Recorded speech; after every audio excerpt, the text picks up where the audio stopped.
Princess Mary was forced to take a photo with Frederick, a blow to the Danish royal house. It appeared like it would take some time to rebuild the royal family's reputation following the scandal involving Prince Frederick, but yesterday, everything changed. First, Margaret chose not to publicize the royal family's traditional hunt at Frederiksborg Palace. As the heir apparent to the kingdom, Prince Christian has the legal authority to take on more responsibilities, and he turned 18 on October 15. At the Council of State Hall at Christianborg Castle, His Royal Highness, on Tuesday, the eldest son of Federico and Mary took an oath to uphold the constitution. His parents and grandmother, who had resurfaced following the photos of his father with Genevie Casanova in Madrid, were in attendance.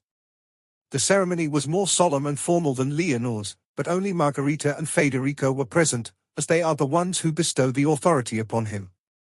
Prince Christian today made a solemn declaration of his intention to respect the constitution. This is a prerequisite for the appointment of the prince as head of state in the event that both Her Majesty the Queen and His Royal Highness the Crown Prince are unable to lead the government. The statement reads, "From now on the prince can participate in the Danish Council of State," which he addressed for the first time. Yesterday his mother Mary had driven into Christianborg Palace minutes earlier in a company car. He waited in the next room and assumed a formal pose. The situation was different from what his father had experienced in 1986. At that time his father Prince Henrik was not present because only the Queen was going to accompany him on that occasion. Mary set up a different profile than she did then, and decided to act as a mother in such an important moment for him. It wasn't something that was announced in advance. It shows that he wants to be there for his son on this historic day. For him it's really unusual, but it shows how dedicated she is as a mother on that fateful day. Mary knew all eyes would be on her. All she had to do was flaunt her elegance and know how to be. She was Felipe and Letizia host and had a similar stance to that shown by the Danish royal household in their statement. For many years,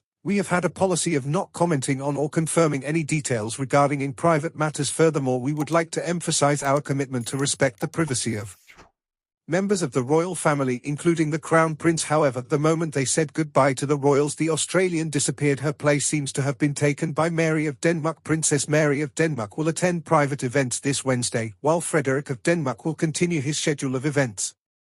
Mary's withdrawal from public view reflects the profound anguish and sorrow that these photos have inflicted on the Australian.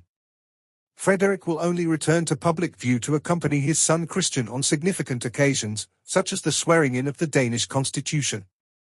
The Danish royal family's Danish wife, Watkins, recently visited the largest brain research conference in the world, taking place in Washington, D.C. During her visit, the princess met with representatives from the Danish Center for Neuro Research at University Hospital, got a sneak peek at their work on brain diseases, and had a one-on-one conversation with two young Danish researchers from the center, who shared details about their research. Mary Donaldson looked stunning in her comeback photo, posing with her husband. The photo is part of a family effort to show unity and put an end to the rumors surrounding the royal family's recent split. Mary's attendance at her son Christian's 18th birthday celebration, which she couldn't miss, was reminiscent of Princess Leonor's recent sworn-in ceremony at Christianborg Castle. Despite Queen Margaret's ban on press coverage, we were able to see the historic event, and Mary's poised and beautiful as she made her entrance.